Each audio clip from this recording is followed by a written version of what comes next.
بسم اللہ الرحمن الرحیم۔ السلام علیکم ورحمۃ اللہ۔ اسلام آباد میں بلاول بھٹو اور شہباز شریف کے درمیان ایک بڑی اہم ترین ملاقات ہوئی ہے، اور یہ ملاقات اس کانٹیکسٹ میں ہوئی ہے کہ اس وقت جو پیپلز پارٹی اور نون لیگ کی لڑائی شروع ہو گئی ہے، لڑائی انتہا کو پہنچ گئی ہے، اور پیپلز پارٹی نے تو صاف الفاظ میں کہہ دیا ہے کہ اس وقت جو ہم سپورٹ کر رہے ہیں نون لیگ کو، یا نون لیگ کو ہم نے ووٹ دیے ہیں، وہ صرف اس وجہ سے دیے ہیں کہ چلیں نظام چلتا رہے، ادروائز نہ حکومت کے اندر ہمارا کوئی انٹرسٹ ہے اور نہ نون لیگ کے اندر ہمارا کوئی انٹرسٹ ہے۔ اور یہ جو ملاقات ہوئی ہے دونوں کے درمیان، شہباز شریف اور بلاول بھٹو کے درمیان، یہ ایک قسم کی ناکام ملاقات ہوئی ہے، اور یہ بے نتیجہ رہی ہے۔ اس کا کوئی رزلٹ نہیں نکلا، اس کا کوئی آؤٹ پٹ نہیں نکلا، اور دونوں کے درمیان جو ملاقات ہے وہ بالکل بیکار ثابت ہوئی ہے۔ اب معاملات آگے بڑھ رہے ہیں اور چیزیں آگے بڑھ رہی ہیں۔ اب اس میں پیپلز پارٹی ایکٹیو ہو گئی ہے، اور پیپلز پارٹی کو نظر آ گیا ہے کہ اب چیزیں، حالات فیوریبل نہیں ہے، اور کسی وقت بھی حکومت کا تختہ الٹا جا سکتا ہے، کسی وقت بھی، کیونکہ نون لیگ نے جو اس کیس کو خراب کیا ہے، جنرل افیئرز کے کیس کو یا 9 مئی کے کیس کو، دیکھیں نون لیگ سب سے زیادہ شور مچاتی ہے کہ 9 مئی کا واقعہ ہوا، اور عدالت کے اندر جب یہ جاتے ہیں، بشرا بی بی جب عدالت کے اندر گئی 9 مئی کے مقدمات، تقریباً کوئی 12 مقدمات تھے، سارے کے سارے فارغ ہو گئے۔ اس کے بعد جو عمران خان کے اوپر مقدمہ تھا، 9 مئی کے جتنے مقدمات تھے، اس سلسلے میں سپریم کورٹ کے اندر سماعت ہوئی، تو جسٹس اطہر من اللہ اور جسٹس منصور علی شاہ نے کہا کہ لائیں، ثبوت لائیں۔ تو جو سرکاری وکیل ہیں، جو حکومت کے وکیل ہیں، وہ تو وہاں پر پھٹے پہ آ گئے، ان کے پاس کچھ تھا ہی نہیں، ان کے پاس کوئی ایویڈنس ہی نہیں تھا۔ تو یہ حکومت کی جو ناکامی ہے، اسٹیبلشمنٹ حکومت کو کہتی ہے کہ آپ جا کے اس مقدمے کو، کیس کو ثابت کریں، اس کو پروو کریں، اور پروو کر کے تو عمران خان کے خلاف ٹرائل کریں۔ دیکھیں یہی وجہ ہے آج یہ جو نون لیگ والے، حکومت والے کہتے ہیں کہ ہمیں یہ کھاتا جو ہے ہمارے گلے میں نہ پڑے، سول حکومت کو کسی قسم کا کیس اور مقدمہ نہ چلانا پڑے، بلکہ یہ معاملہ چلا جائے ملٹری کورٹ کے اندر، اور ملٹری کورٹ میں جا کے اس مقدمے کو سنا جائے، اس مقدمے کو چلایا جائے، تاکہ ہمارے گلے میں نہ پڑے، اور ملٹری کورٹ کے اندر یہ معاملہ ایک تو رپورٹ نہیں ہوتا، پبلک میں نہیں آتا، ریکارڈ پہ نہیں آتا، دوسرا یہ کہ وہاں پر جو جج ہوتا ہے وہ بھی حاضر سروس، کوئی نہ کوئی جرنیل ہوتا ہے، فوجی آفیسر ہوتا ہے۔ تو اس میں یہ کیس ایسا ہے کہ اس میں فوج تو بذات خود وکٹم ہے، تو جب آپ ایک وکٹم کے ہاتھ میں انصاف کا ترازو دے دیں گے تو وہ کیسے انصاف کر سکتا ہے؟ تو بہتر تو سولوشن یہی ہے کہ عدالت، جو کہ ایک انڈیپینڈنٹ فورم ہے،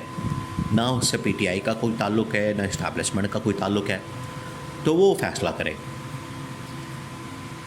جب عدالت کے اندر جاتے ہیں تو وہاں نون لیگ والے ایویڈنس، ثبوت، شواہد پیش نہیں کر پاتے، کیس اڑ جاتا ہے۔ تو یہ کہتے ہیں کہ ملٹری میں لے جائیں تاکہ وہاں پر ون سائیڈڈ کیس چل جائے۔ یہ ہے اصل اس کے پیچھے منطق۔ یہ بریک واردات جو ہے وہ اسٹیبلشمنٹ کو سمجھ آ گئی ہے، اور اسٹیبلشمنٹ نے کہا ہے کہ یہ بریک واردات ہم نون لیگ کو نہیں ڈالنے دیں گے، اور یہ سارا کھاتا جو ہے ہمارے گلے میں ڈالنے کے لیے،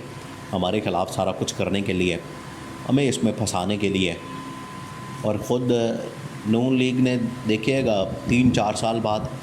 جب یہ حکومت ختم ہو جانی ہے، انہوں نے سارا کچھ اسٹیبلشمنٹ کے کھاتے میں ڈال دینا ہے۔ انہوں نے کہنا کہ ہم تو گورنمنٹ چلا ہی نہیں رہے تھے، ہمارے پاس تو اختیارات تھے ہی نہیں، ہمارے پاس تو پاور تھی نہیں، یہ تو ساری اسٹیبلشمنٹ کر رہی تھی اس وقت کی۔ انہوں نے بدنام کرنا شروع کر دینا۔ آج یہ جو کہتے ہیں کہ 2013، 14، 15 میں ہم تو کچھ نہیں کر رہے تھے، اسٹیبلشمنٹ پیچھے بیٹھ کے سازشیں کر رہی تھی، جنرل راحیل شریف کر رہا تھا، یا بعد میں جنرل باجوہ کر رہا تھا، اور اس وقت کے بہت سارے D G I S I کے نام لیتے ہیں، جب نواز شریف آیا 2014 میں تو اس وقت رضوان اختر تھا DGI، انہوں نے چینج کر دیا، انہوں نے نوید مختار کو لگا دیا جو کہ ان کا رشتہ دار تھا، بعد میں جنرل فیض کو لگا دیا کیا۔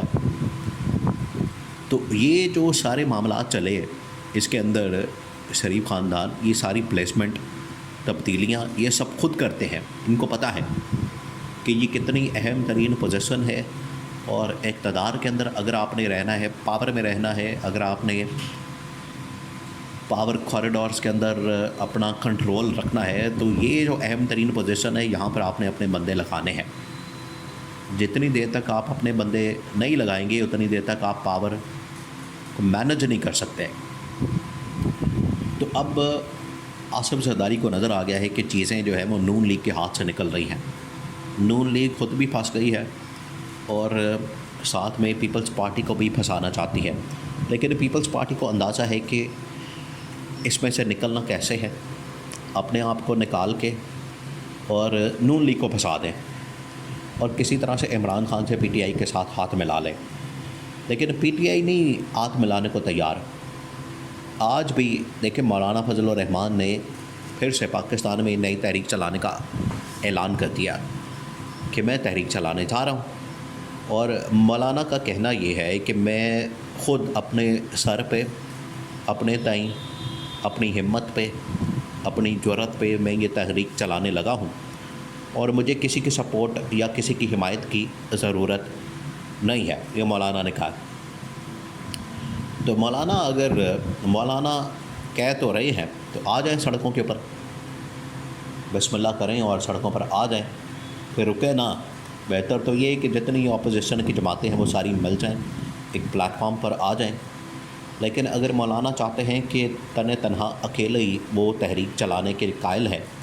احتجاج کرنے کے قائل ہے، تو سو بسم اللہ باہر آ جائیں اور تحریک چلا کے دیکھ لیں وہ کتنا امپیکٹ ڈالتے ہیں۔ بہتر تو یہی ہے کہ مولانا عمران خان کے ساتھ مل کے، اور جتنی اپوزیشن کی جماعتیں ہیں، جو چند دن پہلے ان کی ایک میٹنگ بھی ہوئی تھی اسلام آباد کے اندر، جو کہ محمد علی درانی نے وہاں پر ایک میٹنگ کال کی، میٹنگ بلائی، اور میٹنگ بلا کے انہوں نے وہاں پر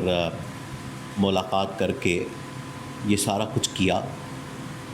تو اس کے اندر جو ساری چیزیں ڈیولپمنٹس ہو رہی ہیں، آصف زرداری کو نظر آ رہا ہے کہ حکومت اب زیادہ دیر مہمان نہیں ہے، اس وجہ سے یہ عمران خان کے ساتھ ہاتھ ملانا چاہتے ہیں، لیکن عمران خان اب اس بات کا قائل نہیں ہے، اور عمران خان اپنی پاپولیرٹی کے اس سٹیج پہ ہے کہ وہ کسی کے ساتھ بات نہیں کرے گا۔